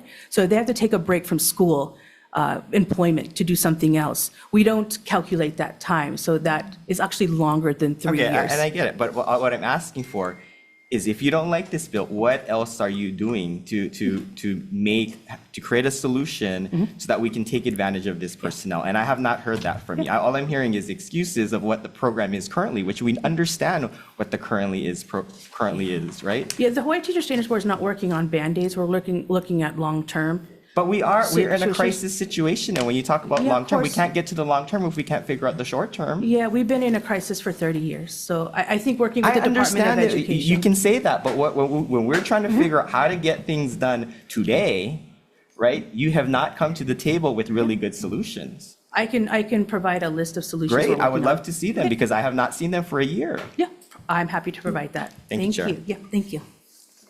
Can you, so how long does it take to get licensed once somebody has completed their teacher? So if they complete an in-state program that's approved by our board, we get the recommendation from the educator preparation program. They have up to 6 weeks to provide that to our agency, because they need to verify grades and all those other things they do at the institution level.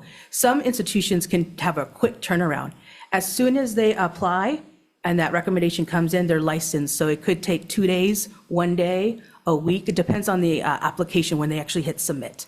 It's a quick turnaround. We give priority to our in-state graduates. So once that list comes up from an educator preparation program, that they have a list of recommended candidates, our licensing specialists start licensing them immediately. So how long?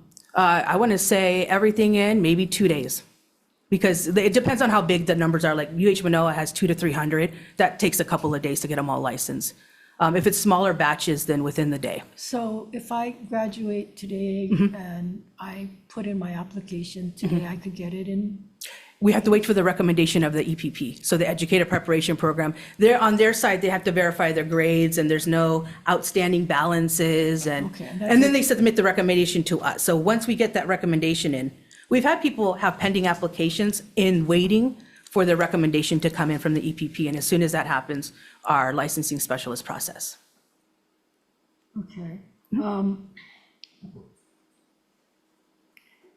It's a couple of things. Okay. Yeah. So I received this one email, and it said, I followed the guidance that was valid at the time, completed my student teaching info, have since passed the practice exam. However, HTSB is now asserting that because my requirement were incomplete, out of order, my student teaching completed 4 years ago is invalid and must be repeated.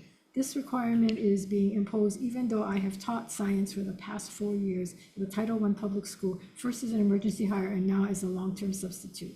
So, these are just an example of some of the complaints, that there's a lot of technical issues that is going on with the Teacher Standard Board, and just putting obstacles in people who are capable of teaching and is not able to get their license? So that praxis exams comes from the educator preparation program side. When they go before the board for approval, they can say they're going to get all their credits, their content, and coursework. Or they're going to do coursework and we're requiring them to take a test. The requirements come from the educator preparation program. So the educator preparation program is the one that guides them all the way till they get recommendations. So they're making sure they're meeting all requirements. In this instance, unfortunately, the EPP did not guide them correctly. And so they, and not to go into depth with that because that was an executive session, the board did look at it and gave a solution. So again, it's about guidance of our educator preparation programs, which leads to that moratorium again. Are all our EPPs understanding the process? Okay, Yeah. process is one thing. Okay, and I understand we need to have a process. Yeah. But sometimes you gotta go beyond the process and said, okay, fine, you got the wrong guidance. Yep. But you know what? You've been teaching, you're a good teacher, whatever, you have the credentials, then, again, it seems like it's too stringent as to how some of these processes are being applied and then being, and I'm not saying that's the only problem, but that might be one of the small problems that you folks can maybe Yeah, and the iron out board addressed without- that quickly and gave a solution, so that an individual has a solution for their concerns or all of this, issues. But I don't know what that solution might be. It could mean another 6 months, could be, I don't know what impositions were placed on this individual, and I will find out. Yeah. But again, these are areas that, anything short of letting them go in and start teaching, to me, is a tragedy for that. So on the moratorium, there are situations where outside institutions have programs and good programs that is a lot more cost-effective and affordable. And by your moratorium, you've kept those institutions out.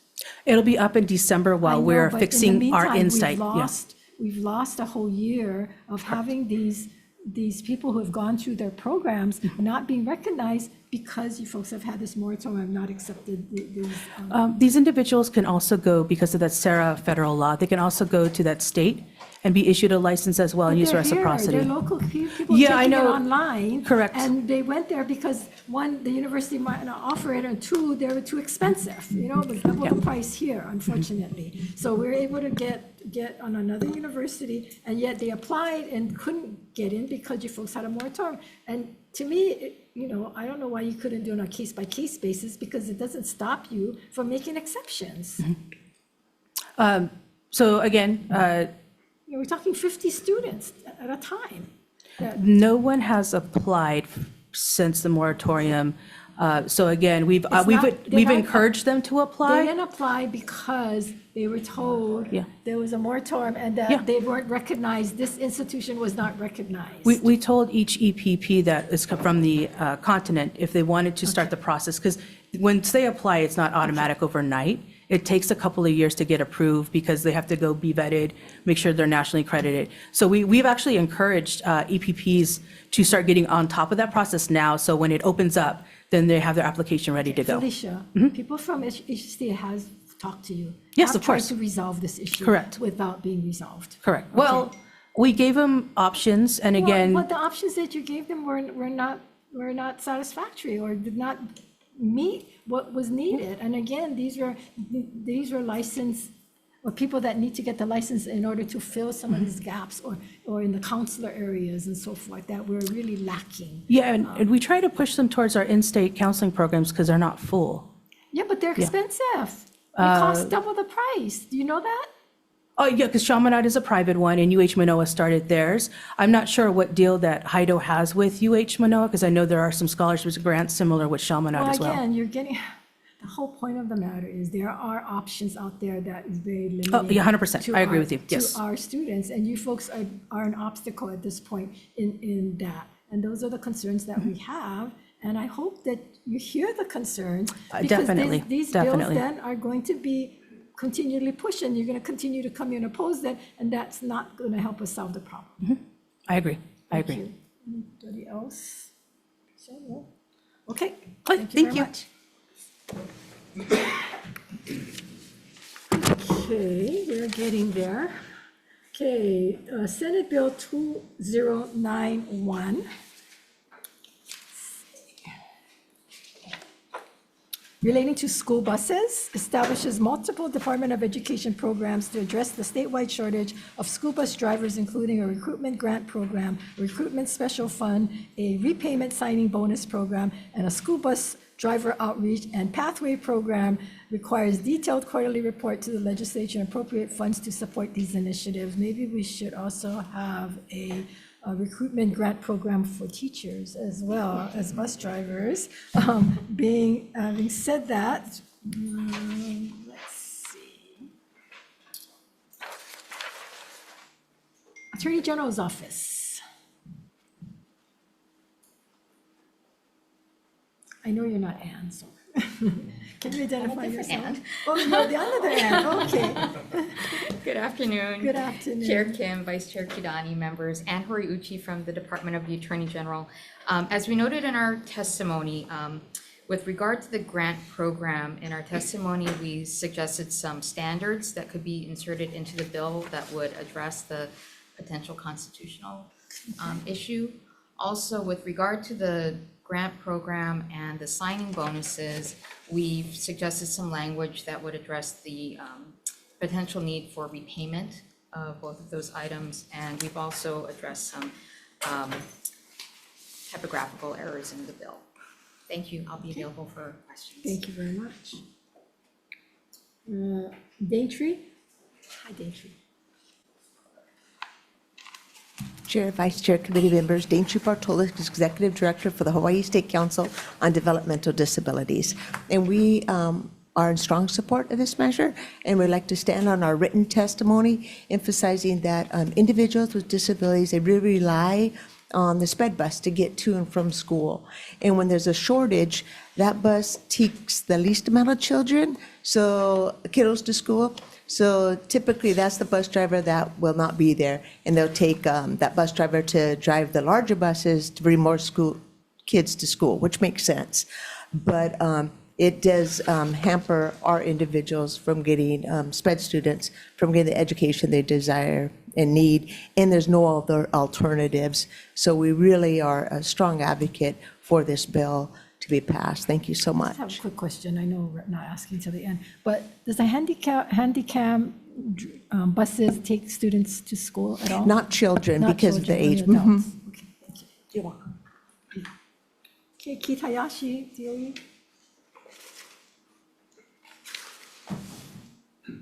Hello, Chair Kim, Vice Chair Kidani, members of the committee.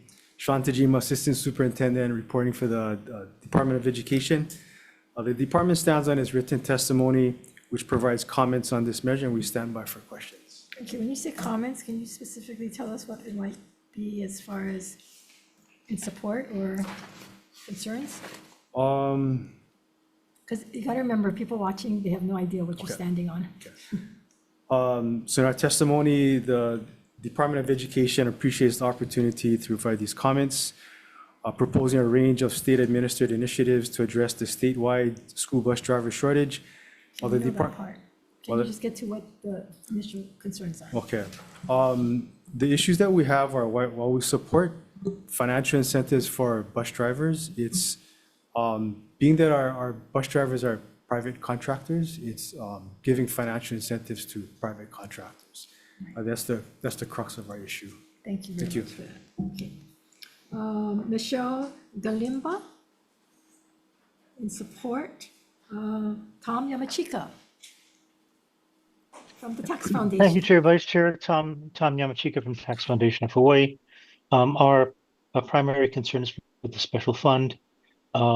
We don't think that it's necessary, and this is kind of going to be whether the DOE contracts with a private contractor or employs these individuals directly, it seems to be a core function of DOE and doesn't justify a special fund. But that's our concern. Okay. Thank you very much, Tom. Let's see. Else. Okay, there is a number of others that have not signed up but have sent in testimony. Anyone here wishing to testify on this measure? If not, questions, members? Question, Chair. Yes. Senate record, who of who? Okay. dear Sean.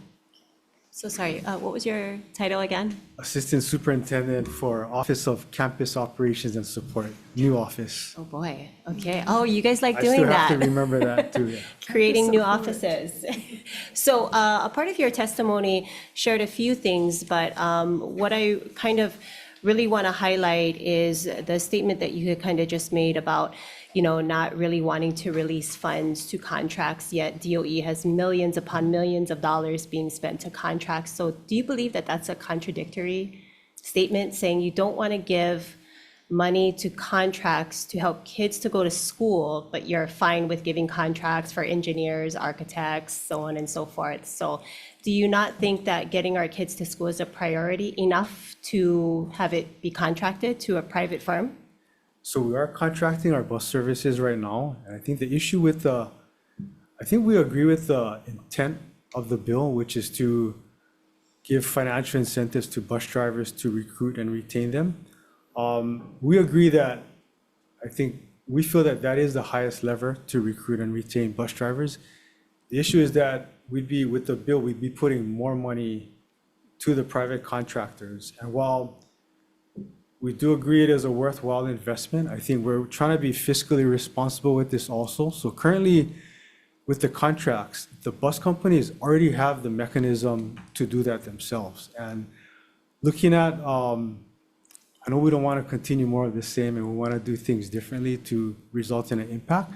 So just to share what has happened differently that has resulted in a positive increase recently is, over the past 6 years, there's been a steady decline of bus drivers. We've lost about 230 bus drivers over 6 years. Recently, what the bus companies did, to their credit, and we've had many discussions with them also, they've implemented financial incentives for their drivers. So they do paid training for them, they give signing bonus, they guarantee them X amount of hours. So because they've implemented that, it's shifted to an upward trajectory just in this past year. So like from last year to this year, we've increased by 69 drivers. So the financial incentives has produced an increase. I think the issue we have is just us giving money to the contractor because they already have the capability to do that. So we don't want to double dip in that. Right. So, so do you have the staff and the transportation to restore all of the buses that was canceled? The bus routes that were canceled? Do we have the drivers? Yeah, do you have the staff and do you have the transportation? So if your argument is we don't want to pay the contractors, where again, it's very contradictory. You guys are famous for giving out contracts, millions upon millions of dollars. But to not want to do, and to start being fiscally responsible now, I think you're late to the party. Because if there is anything I think that you should prioritize, it's getting our kids to school. So let's say we take out the private company element altogether. Do you guys have the staff and buses to get our kids to school? So bus drivers are not ours, but you're just looking at the number of drivers, the private contracted drivers? Yeah. So currently, I'll give you the figures for that, and we'll compare it to last year. So we are short drivers. Right now, we are short 125 drivers. And just to clarify, like our contracts ask for X amount of drivers.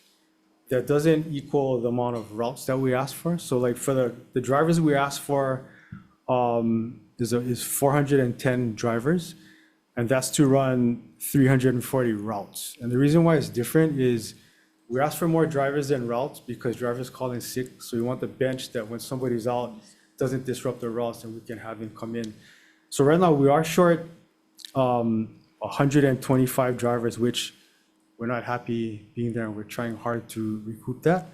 And as far as routes, we're short 35 routes right now statewide. So just to show the difference of what the impact of the financial incentives that the bus companies have done. From last year to this year, last year we were short 172 drivers. This year we're short 125 drivers. So clearly not there yet, but it has increased significantly. Now, the routes that have been restored, in the beginning of last year, we were short 141 routes. This year, we're short 35. So Still not acceptable to be short 35 routes, but it has resulted in an increase. So we're hoping that the financial incentives that are in place are going to continue to positively. So would you say that the canceled bus rates has contributed to the absentee rate? I don't have any data to show for that, but we want to have these routes to support attendance, Okay. clearly.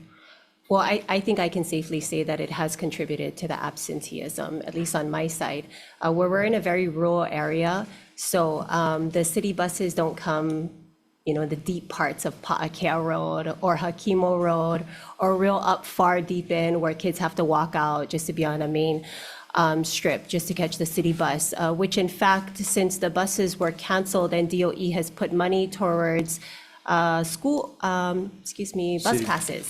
passes, that financial burden has increased, right? So now you folks are spending more money giving bus passes to the students as opposed to paying for the bus routes. So fortunately, we're not spending more money because for the contractors, we only pay them if the routes are run. So the routes that are not active right now, we're not paying them for that, so we have the money. We'd rather be paying for the active routes, but it's not like we're paying for routes that are not being run. So the money that we're saving from the inactive routes is going to the city bus passes. Okay, so when you say you are not, are you speaking for the department as a whole or just your division? For student transportation. Okay, Yeah. so I need somebody from DOE, because I'm talking about so are you folks spending more money purchasing bus passes? It's not even close. So like a bus pass for one student for a year is about $300. For a school bus for a student is about $1,200 for a year. So we are saving money, but we're still trying to restore the school bus routes. I hate to rush everybody, but we do have a timeline, but go ahead. Yes. Well, I guess, Sean, maybe explain what you guys are doing to help, you know, so what you're saying is it's built into the contract already for the recruitment strategies for the private companies then? Correct. So they should have ample amount of money. So where do you think the breakdown is on the CDL side then? Where is it they're not paying enough, or is there a pipeline shortage? Right? Have we identified what that breakdown is, why we still aren't at that target number yet? Because at some point it's either going to be pay or it's too hard to get a CDL, right? I think it's more pay. Yeah. And it is a nationwide shortage. As far as the vehicle to obtain your CDL license, so there's different routes to do that. I think the most feasible one for people who are interested is to go through the bus companies. So bus companies, they're vested in hiring more drivers also, because they're not getting paid for the routes that are inactive. So they're totally vested in this too. So what they're doing is, if you have a driver's license, and I mean, they have their interview process, they're hiring them, putting them through paid training themselves, and then giving them a signing bonus on top of that. So the other route is to go through the community colleges, and we've reached out to Leeward Community College, so they have a program right now.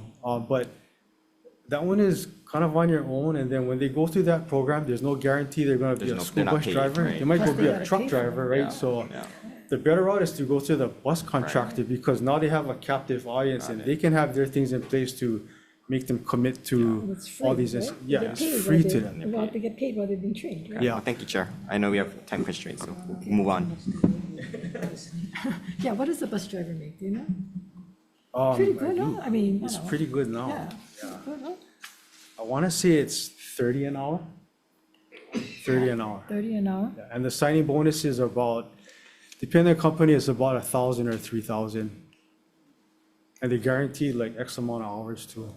Okay, thank you. I know we're going to have more. We have a couple other bus bills going to be on our agenda in the future. So this issue is, resolved. Thank you. Okay, so with that, we're going to move on to the last item, student transportation, Senate Bill 2395. This bill is about student bus fare rate system, including free bus passes for students whose household qualified for free or reduced price lunch. And so with that, I know we heard some of the bus issues already on free bus passes. We have, again, Attorney General and Horiuchi. followed by Keith Hayashi, followed by Osatoi. Good afternoon, Anne Horiuchi from the AG's office. Just to clarify, because the bill refers to both a free bus pass or free bus passes, if that could be construed as including free municipal bus passes in addition to free school bus passes. So to avoid any potential misinterpretation, we suggested where the word school could be inserted throughout the bill, just to clarify that this is about school bus passes, not municipal ones. Thank you. Thank you. DOE? Chair, Vice Chair, members of the committee, Sean Tajima, Assistant Superintendent, testify on behalf of the Department of Education. The department stands on its written testimony, which provides comments on this measure. Our big issues with this bill is that, one, to make it easier for students to apply for the free school bus through their free and reduced lunch, we're not able to share that info even if it's within different department agencies. But you're already giving free bus passes, We right? do have free bus passes, they just have to fill out a separate So is that for application. everybody or just those people who can't get a bus route? Everybody. Any- And any it's, but it's, everybody can apply, but it's screened as far as if they're eligible, because they have to, for elementary, they have to be outside of a mile, secondary is 1.5 miles. I see, okay. Thank you. Okay, thank you. Osatoi? Aloha, Chair and Vice Chair. Sarah Milianta Laughlin on behalf of HSTA and Osatui Junior. A bus pass is freedom to our West Side kids. So I teach at Olima Intermediate in Nova Beach, where a lot of my students do have free or reduced lunch. And what the bus pass allows them, and I've helped kids figure out the bus schedule, how to get to cool things. So kids have come to see art at Capitol Modern. Kids have come to see music at the Waikiki Shell. Also, here's the thing. We want our teenagers to be independent, and a bus pass allows that independence. It's so important to develop those skills. And also, like, adults get tired of their teenagers too, so it get kids out of the house and go socialize in different spaces. Also really important to me is that the bus pass would allow kids to get to work and internships. So a lot of those resources want to do, I want my kids interning in this building for your offices, and for that to happen, for them to get from the beach, they're going to need to have the bus to do that. So please support this measure. Okay, but if it's just school bus passes, doesn't allow them to. Oh, this is just the school, okay. Well, I mean. But in terms of what they can do with the school, but I mean, a lot of my kids, I would just say, to rely on the school bus pass to get to school. So for instance, Iroquois Point, it's been really tough for those kids to get to school on time with the bus shortages. They've been. But they can like, get bus passes. the bus now. passes, but yes. Okay, thanks. Okay, anyone else wishing to testify in this measure? If not, members, questions? Okay, not, thank you. I just wanted to go back to Teacher Standard Board. Felicia, if you could come forward. I just got a response that the issue we're talking about, that you said there was a resolution. Correct. It says here, was told that she could not get her license because the Hawaii Standard Board said she had to do student teaching again. She's currently teaching, and her principal wrote a recommendation. So, yeah, so why would she have to do student teaching when she is currently teaching and the principal wrote a letter of support? Yeah, so there's clinical hours you have to do after passing your content knowledge. But she did do student teaching. She didn't pass her content knowledge at the time in which she was completing her student teaching. So again, this will go to the board. It's actually already at the chair's notification on this, so Yeah, the but chair. why do you guys make it so hard for these people? She's already teaching, she's already in the classroom, she's already getting principals, and then she did her student teaching already. So now there's this technical issue that is keeping her, and I don't know how many of these kinds of issues are out there, but it's really not acceptable. I can have the board relook at the rules, because again, it's a part of the rules. It's not something. But it's change the rules, Yeah, you gotta no, no. do it, come on. I Yeah, mean, but most- we have a shortage everywhere. Correct.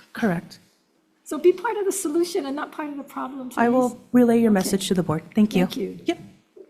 Okay, with that, members, if there are no other business, we are adjourned. 2:01.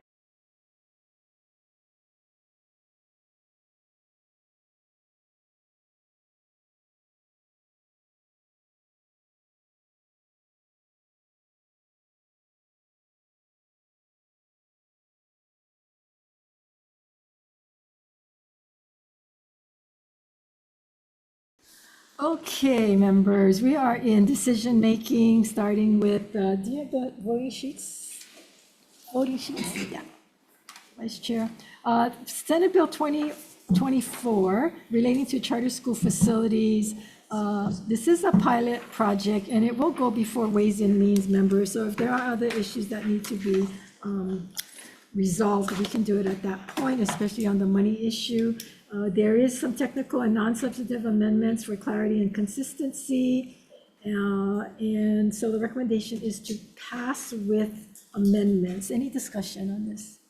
Hearing not, Vice Chair for the vote. For Senate Bill 2024, recommendation is to pass with amendments. Chair votes aye. Chair votes aye, Vice Chair votes aye, Senator Fukunaga excused, Senator Hashimoto. Aye. Senator Decroix. Aye. Measures adopted. Thank you.